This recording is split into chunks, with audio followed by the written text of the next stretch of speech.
Hi, my name's Daniel from Transcona Trailer Sales. I'm going to be walking you through your 2022 Pioneer RD210. We're just going to start off in the back bumper here. Pull this bumper cap off. This is where you'll find your sewer hose. Just taking note of those two ears there. Those are going to be the same two ears that hook up to your sewer system. I'll show you that in 1 second. We just keep this stored in the back bumper here because it keeps the smell out of the unit. Bumper place the bumper cap just presses into place. What are you doing now?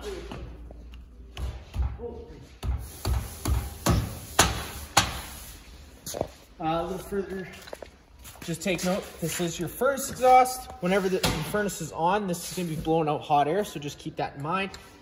You don't want to keep anything too close to there. Right underneath here is where you find your sewer outlet. Those ears are the same ears that you have on your sewer hose, and they just line up with these notches here in any which order, doesn't matter. Once those are lined up, just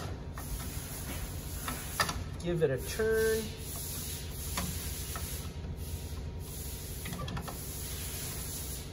Once those are lined up, you just give that a turn, locks into place. On one end, you have a black valve, and on the other side, sorry, a little further up the unit, I will show you your gray valve, but back here is your black valve. This is going to be your dirtiest water, which is filled from your toilets, so you are going to want to empty this one first. That way you can kind of wash it out a little bit with the gray valve.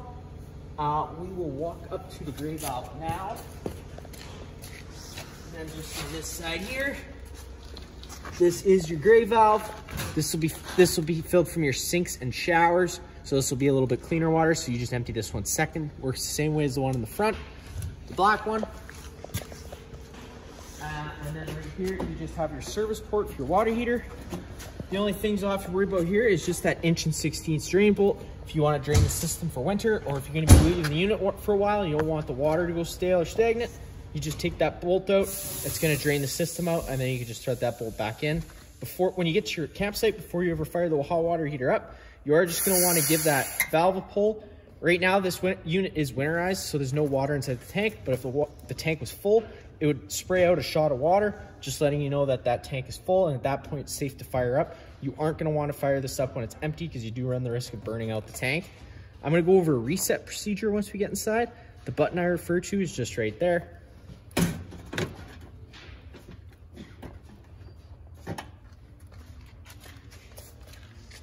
Right here is your city water connection. So if you're at a site with service, you can just hook a garden hose up to here, turn on the garden hose, and it pressurizes all the lines in the unit, and there's no need to run your water pump.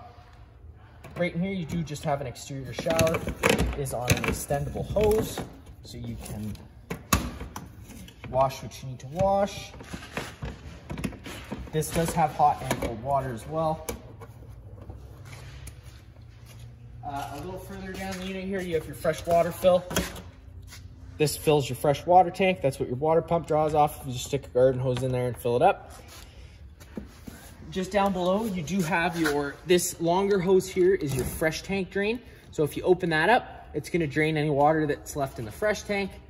And then these two drains here are just your low point drains. So that's just going to drain all the fluid that's inside the lines themselves, because if you drain your fresh water tank, your lines still have fluid inside them. That can go stale or stagnant if you're going to be gone for a while. So that is just where you drain that from. Inside this compartment here is just some storage.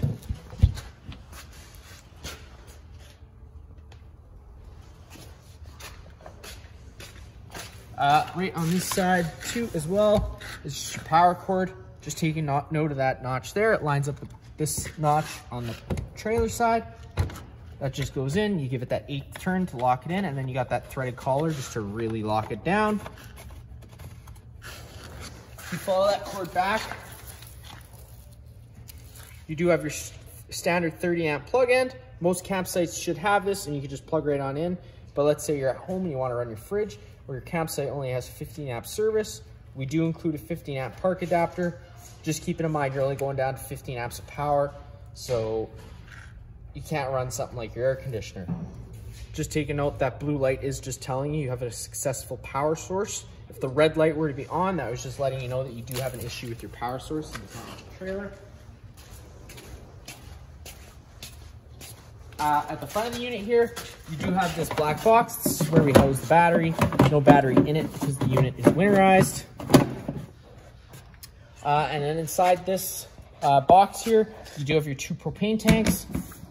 Normally you can just access them through this little port, but for the sake of the video, we'll just take the cover right off. You do have this selector valve here. So with the arrow pointed this way, you're gonna be drawing off this tank, and this is just like a standard barbecue style tank. You open it up all the way, it's gonna allow for flow to the unit. Now let's say this tank runs empty. You could just close this tank, switch it over to that side, and open up this side. Now you can remove this tank, go get it filled up while you're running off this tank. This little green in the front here is just telling you that you do have propane. If that were to go red, that means there's no propane left. And then you have your front ton jack. Just keeping a note, this little rubber cap pulls off, and we do include an override in case you don't have power for whatever reason. And then in the front, you just have a power button to turn the light on. Down is down, up is up on the front ton jack.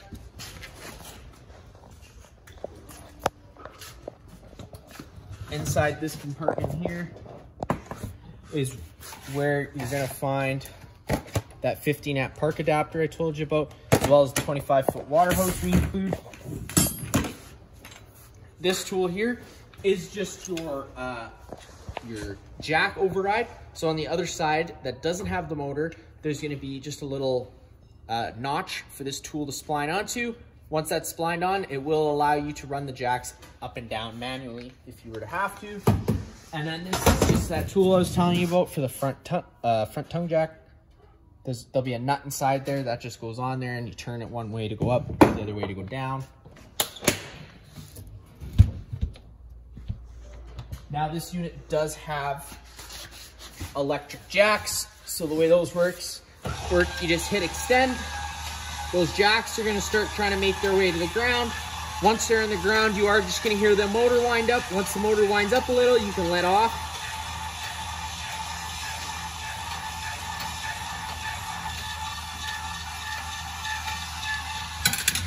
So you heard those motors wind up, you can let off, and it's just, and what these stabilizer jacks do is just gonna take any bounce or sway that you see we have in the unit right now. You're gonna have these same jacks in the rear. There's also a button for those.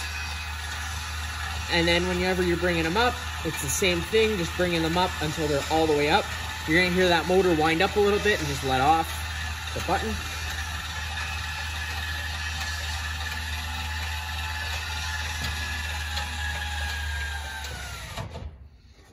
And that's all the way up. Just taking a step on down. This is what you call a black tank flush. Now let's say you empty your tank, you know for a fact it's empty, but your monitor panel is showing a third, 2/3, or whatever it is on the monitor panel. That's just something stuck between the probes. So you'll just hook up a garden hose to this end here, turn it on while your sewer hose is connected and your valve is open, and it'll just flush out that tank. That'll also help with some smell that you'll notice after a few uses. You do have 2 110 plugs as well as a cable satellite outlet. Right here is your range stove vent. That works pretty simple. Whenever you get your campsite, just always making sure you open that up so that way whenever you are running your stove, the fumes are evacuating. And whenever you travel, just locking it down, and it's just gonna stop all that dust from getting inside the unit, keeping that a little bit cleaner inside. Here's that button for the rear jacks. And then when we get to the back of the unit, you are pre-wired for the observation camera. And this unit does have a nice little utility rack on. The way that works is pretty simple. You got 2 little pins. So pull one pin out. Pull the second pin out. Once you pull the second pin out, just be careful because now the weight is all just gonna fall down. And now you get a little platform that you can add some extra cargo. Just being mindful that you aren't going to want to put too much weight on here as it is just welded. but you should be able to put a decent amount of things on here if you want to.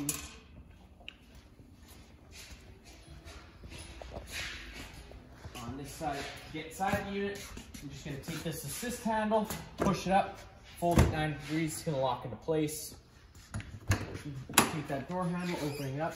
Whenever you do fold these stairs down, just always making sure the door is fully open so these little stoppers have enough room to get by. Take note of these two little buttons here. They line up with these notches so you can adjust your feet to your campsite needs if you need the stairs a little lower or a little higher. To open them up, just pull that safety latch. They'll fold their way down, contact the ground. You can take it up on inside the unit. First things first, right on your left, you do have your fire extinguisher. You do have two light switches just on your right there, and you got the interior living space lights, and then you have the awning LED light outside there. And then the bedroom light is also right above the window here. Then you have your awning retract extend button. So to pull that awning out, you're just hitting that button extend. The awning's going to start making its way out.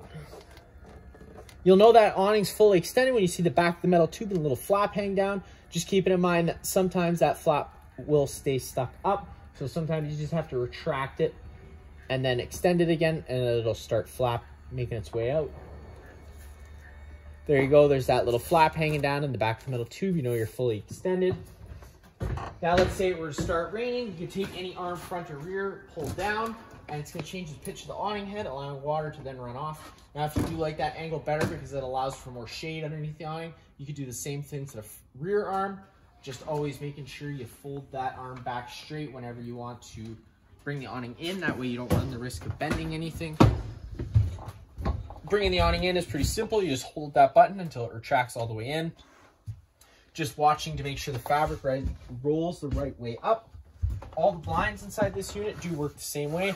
They just kind of sit where you leave them. Inside each compartment, you do get two 110 plugs on each side of the bed, as well as a little light with a USB plug-in. This unit does have sleep app access on both sides of the beds. And then on this side here, you do have a fire exit. The way that works is you're going to take this little red tab, pull it, the screen's going to pop out, and then you can just take your window handle, push it, fold it out, and you can jump on out. And then just the same way to lock it back into place.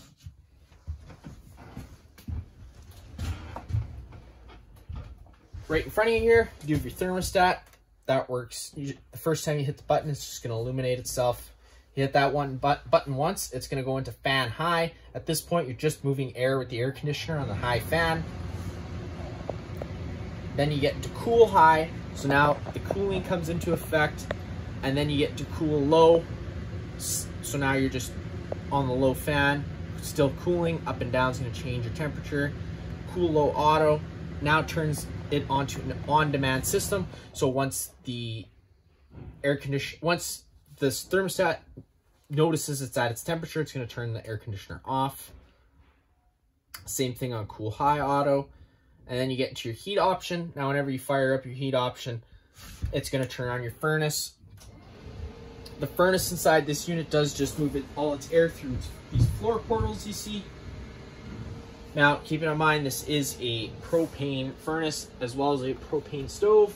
So whenever you are running those, just being mindful. You got your LP detector down here. If this guy ever starts going off, you are just going to want to turn the main supply of propane off at the front of the unit and open up all the windows. That way it gives it a chance to air out. Right underneath the countertop here, you do have your monitor panel system. So your battery, it goes 12.3, 11.7, 11.2, and then low or empty. And then you got your black, your gray, and your fresh, and that goes empty, 1/3, 2/3, and full. And then you have your water pump switch, so if you turn that on, it's going to turn your water pump on. Then you have your gas water heater option and your electric water heater option. Whenever you do turn on your gas water heater option, you hit that button, this DSI fault light's going to come on. The water heater is going to try and light itself about 3 times. If on the 3rd try it doesn't light itself, this DSI fault light's going to stay on. At that point, you do have to turn this switch off go hit that reset button I told you inside the service panel, and then you can come in and turn this button back on, and it's going to try that sequence again. Electric works pretty simple. You just hit the switch, and those probes inside are just going to start trying to heat the water. Inside the bathroom, you do have your light switch on your left, as well as your fan switch with that. And you do have your main GFI plug. So you got test on the bottom, reset at the top. If you ever have an outlet that doesn't work, this would be the first place I'd check, just to double check it hasn't tripped. And then you just have your shower with hot and cold water with that nice swivel head. Inside the main living space here, you do have your sink with hot and cold water. Underneath here is just some storage. I forgot to show you that inside the bathroom here, inside this, underneath the sink right here, you take those two screws out. This panel is going to pop out. That is where you're going to get access to your hot water heater for the bypass valves for winterization.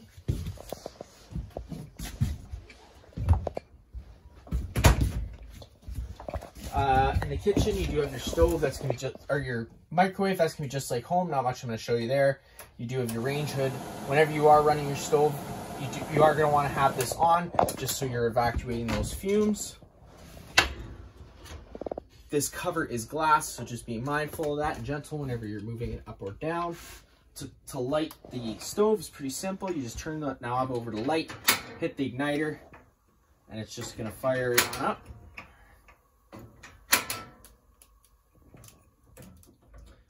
To light the oven, a little bit of a different process. You're going to take this knob, turn it over to pilot on. You're going to hold that pilot on button. You're going to take any sort of lighter, and there's just going to be a little gas probe. Hit it with the lighter. It's going to light itself up. You see we got that blue light there. Hold it for another second. Now it's holding its own, so now you can just turn it up to your desired temperature, and it's going to fire right on up. Now, sometimes it can take a minute just to clear the air out of the lines. So if you take your lighter to there and it doesn't light right away, don't panic. Sometimes it just takes a few minutes to clear any air that's in that propane line out. You have your dinette area here. It is currently set up as a dinette, but if you were to want to turn it into a bed, you can. That works pretty easy. You just take these legs and pull them out of their base, and then you just have this ledge the tabletop will go on. And then you have your back cushions fill in the center, and you'll have another bed. And this couch also turns into a bed if you were to want it to. Just grabbing the foot of that couch, give it a pull, it'll fold out into a bed as well. And then just to bring it back into a regular seating position, just grabbing the foot and the head, just working its way in. Whenever you're using your air conditioner, you do have two options. You can have these louvers open, in which case it's going to dump all its air into the living space. But you can also close these louvers, and it will move all its air through any floor ceiling ducting that you have in here. You should have some in the bathroom as well as the bedroom area. But in most cases for a trailer this size, you will just have these just sitting wide open. And then we get to your fridge, Medic fridge. For your temperature settings, you do just have a little plastic slider here. The further you push it up is the colder the fridge is going to get, and the lower you have it down, the warmer it's going to get. The on-off controls is just up here. You push that button, that's going to turn it on. Right now, it is currently on auto. Sorry, now it's currently on auto, so the fridge will be first searching for shore power. If shore power is taken away, it's going to switch over to gas. If you do want the fridge to solely run on gas, you can just depress that button. Now the fridge is going to solely just run off gas if you were to want to do so. Right underneath the fridge, you do have your breaker panel. Pop that open. Whenever a breaker pops, it's going to sit in the middle, so you just got to turn it off and then back on again to reset it. And then just have your fuses next to that. Whenever a fuse pops, you'll have a little red indicator light telling you which one's blown. And you'll just have to go and get another one and replace it. That is going to be... Oh, and then, sorry, you do have a radio here. that's going to be just like home, minus the fact you're having zone 1 and 2. Zone 1 is going to be your interior speakers. Zone 2 is going to be your exterior speakers. And then right here, you do just have a TV backer if you were to want to mount a TV here, as well as a HDMI plug-in that runs to the radio. That way you can run your TV noise through the sound system inside the unit. And then you just have your cable satellite inlet and a 110 plug-in. Now inside the bedroom, one thing I forgot to show you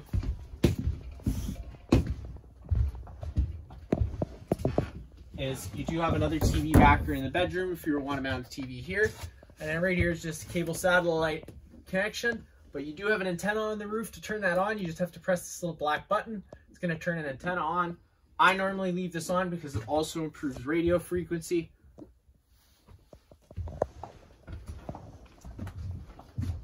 Now that's all for this unit here. If you have any other questions, feel free to give us a call.